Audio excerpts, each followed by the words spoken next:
अस्सलाम वालेकुम, हाँ इमरान आसम अली। आज की ग्रामर शुरू करते हैं। तो कुछ अल्फाज जिस तरह से मैंने पिछली वीडियो में जिक्र किया था कि जिनको अगर हम जो है वो सिंगुलर देखेंगे तो उनका मीनिंग और होगा, अगर उनके साथ एस लगा के प्लूरल करेंगे तो उनका मीनिंग और हो जाएगा।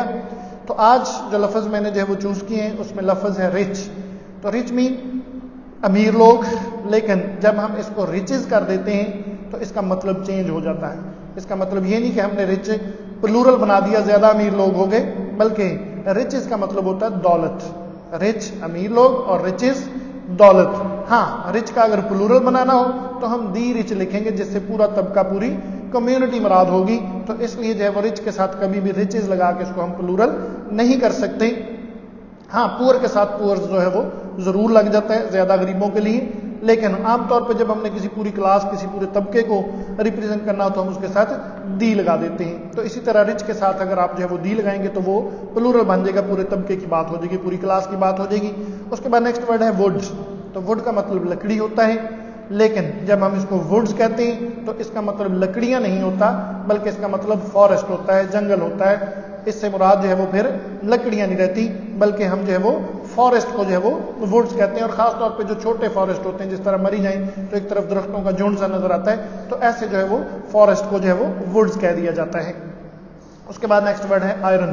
तो आयरन का मतलब लोहा है, आप सब जानते हैं, लेकिन जब हम इसके साथ आयरन्स कर देंगे, इसको एस लगा देंगे, तो इसका मतलब ये नहीं कि ये प्लूरल हो जाएगा, बल्कि इसका मीनिंग चेंज हो जाएगा। और आयरन्स का मतलब होता है बेड़ियां, जो कैदियों को पहनाई जाती हैं, उनको जो है वो आयरन्स कहते हैं।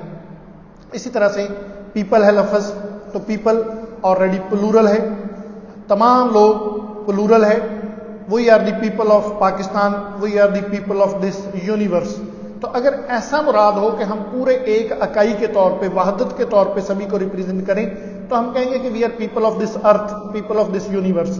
लेकिन अगर एक जगह पे कुछ लोग पाकिस्तान से गए हैं, कुछ लोग इंडिया से आए हैं, कुछ सऊदी अरेबिया से, कुछ अमेरिका से, तो वहां पे हम जो है वो फिर पीपल को जो है वो पीपल्स कर देते हैं कि these are peoples from different countries. बल्कि यूं कह लें कि जब आपने पीपल्स लिखा तो अंडरस्टूड है कि they people belong to different races, different nationalities, कि वो लोग अब एक जो है वो रेस से नहीं बल्कि मुख्तलिफ जो है वो नेशनलिटी से बिलोंग करते हैं। तो इस सिचुएशन में हम जो है वो पीपल को पीपल्स लिखते हैं। फिर इसी तरह मील, खाना। एक तो ये बात याद रखें कि मैं अपना खाना खा चुका हूं, तो आई हैव टेकन माई मील। इसके लिए फूड नहीं, मील का लफ्ज यूज करें और उसके साथ टेक लगाएं।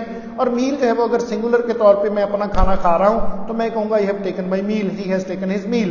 लेकिन जब हम इसको एक दावत की शक्ल में कि सारे इकट्ठे मिलकर जो है वो खाना खा रहे हैं, तो फिर जो है वो हम इसको मील की बजाय मील्स कर देंगे, और मील्स का मतलब फिर खाना नहीं बल्कि एक दावत हो जाएगा।